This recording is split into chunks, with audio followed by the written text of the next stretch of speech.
Minute-bit na lang. Paano na ka nag-inuman? Lasing na kami. Kung kayo mo, tabla. Pakasala, tabla. Ano ba? Sa business interview mo. Parel. Doon ka nag-hotel. Ano na yun sa mama ha? Ano? Hindi pwede dun, sir. Toto pa miyot sa business end. Pwede miyot dun. Pwede mo sa babae mo. Oo, sabi mo pa. Andun ako sa 1-1 room. Ako po. Ano? 1-1 room. Ano yung 1-1? 1,100 na ang bayad o ano? Ano yun? Hindi ko Yan ang mahal. Mabasa na ako. Ano na? Huli-huli na ako. 1-1 room. 1-1 room. Ground floor. Kita. Doon kami nag-stay ni Ted doon. Doon nalulupasay itong... Halos pamatay ito doon sa hagdan eh. Ay, pinuntahan natin? Nag-almusal tayo si Teddy, di ba? Business, ano tawag? Gusto Second floor yun eh. Sa inyo eh. Ako ground floor. Nasa ground floor na. Yung mga cook yun ang tanong. Pare. Alam ko, yung utang mo sa akin. Pare, mga cook yun nandun eh. Ay, nakalimutan ko ng sali. Ha? Lima lang naman yung kwarto nun. Ba't ka pinag? Ba't ka check-in? You witness our, Mga servant yung mga nandun na, di ba? Mga servant. Di ba servant quarter yun? Meron sa babae. Meron. Usap mo yung galing mo na sila Sa Golden Sir. Golden Meron tao sa Golden Land. Sa Golden Land? Wala no? Yung marami na no? Dito. Dito. Ninang. Kape na, kape. Bago na pala pangalan. Tapos meron pa nga meron pa sa sabi ng mga tingkabenta. Dapat lang. Kapitan del Barrio. Parang natin eh, no? Ang tawag dyan, press release. Press release, para lahat makarinig. Ano yan? First one. Ha? Ayaw nyo? Ano nangyari Mr. Wilson sa aircon? Naliliit ang kata kay Jondi. Accepted na. Ay, kain yung piyaya, oh. Inuubos na nila siya. Hindi pa na tayo. Bakit ginawa, oh. Oh, piyaya na yun. Ano yung 43? Bumaba ng 43? Pwesto, ano yung matikman, oh. Ang gani. Nalalis ka dito. Wala mo din naman naroon kaya ngayon, no? Ang kasama niya pala yung boss. Yung tabang yun, Boss natabang. ng kontraktor. Tabang. PLL. Katalasin ng babae. Sana gumawa ng ano. Na? Ayaw matulog eh. Lasing na lasing na eh. Yung babae. Ano ba? Umuha ako. Saka yung nag-inom sa Golden Land. Hindi sir, sa business kid. Ano sa baba? Doon ka na nagkagpat? Oh, siyempre naman. Joyce. Lalayo ka pa. Special yan. May kainan pa rin Ha? sa ano eh. Dala ni Mr. Uyan. Puta. Saan kainan? Sa Sali. bago kayo niyan, kasi magsasabi ng katawan ito. Piyaya yan sir, hindi naman piyaya. Huwag mo siya nang didinan. Bakit tihaya? Natutulog. Nakakatakot naman kumain dito. Boring na boring kami nung wala ka sir eh. Itong simbahan yan eh. Ano na yan, oh? Bigat nung... Okay. Ang tawag yan? Pihaya. Tihaya daw eh. Biyaya. Biyaya. Kala ko pihaya. Sir, baka magkamali ka. Pinagpaano ko ng ano, pinag-usapan natin ka na yung babaeng pinapaano mo sa akin ano eh. Hindi mga babae. Nagpapaya mo siya, tuloy mo yung kwento mo, tungkol sa babae. Magkano binayad nyo? Sir? Nahihiya sir, nahihiya eh. Ang tanong mo naman, sir. Tingnan mo yung Si ngiti Mr. niya. hindi nagbabayad dyan.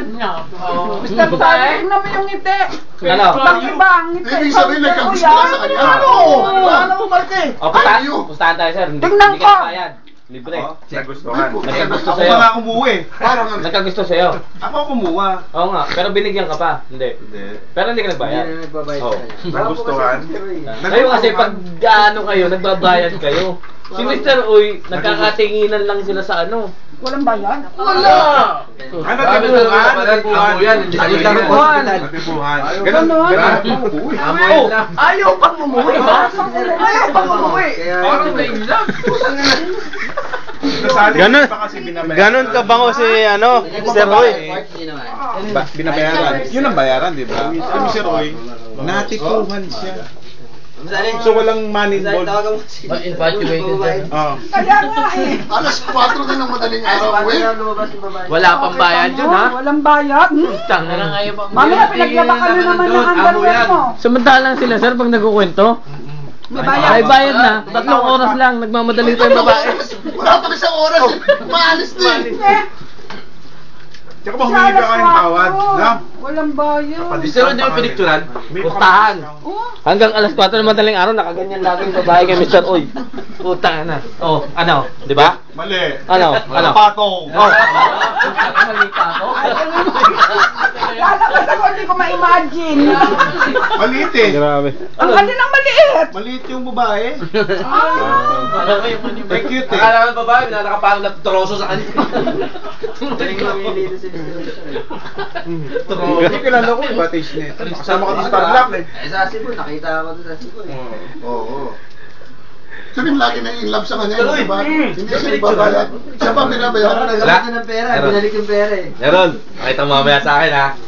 Yo, feel nyo ka, ha? Pumunta kayo kay Changlita, sige ka. Galit ka kagabi.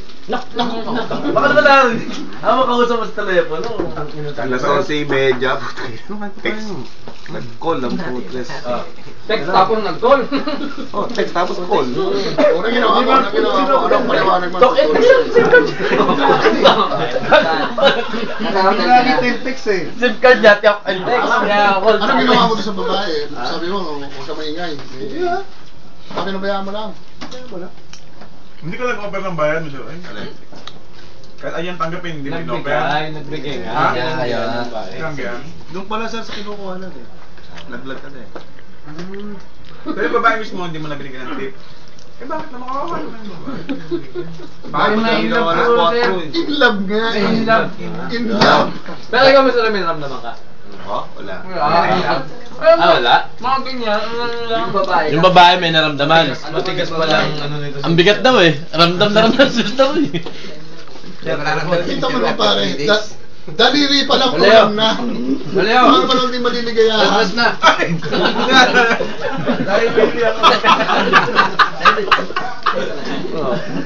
Ano sir? Nanilibong.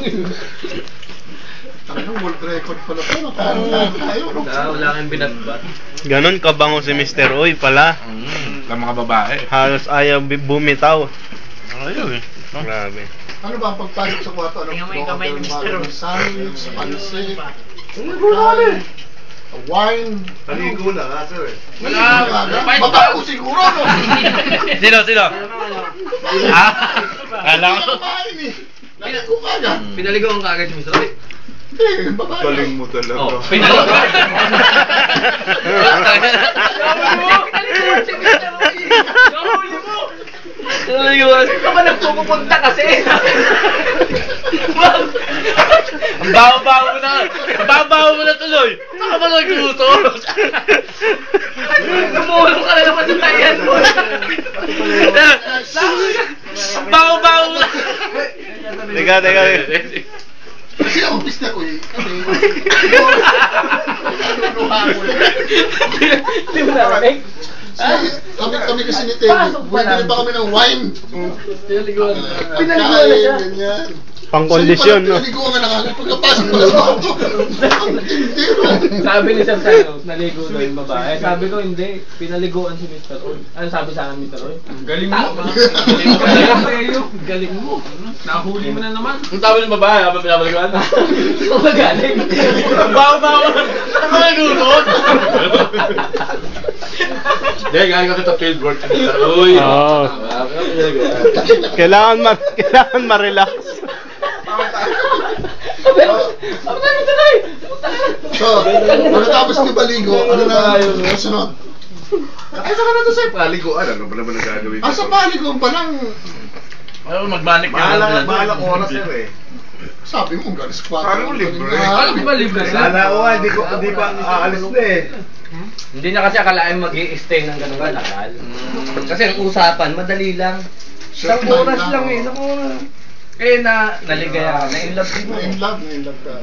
Naku, pangalan niyo, Andres. Parang binigay sa'yo pangalan, Andres. Pare anak mo ano? Pamangkin nung dating ano sa Makati. Ate girl. Yung Makati, ano yung big time pala yung nadaan. Jupiter? Cordoba. Ah, Grabe. Oh. Alam mo, anak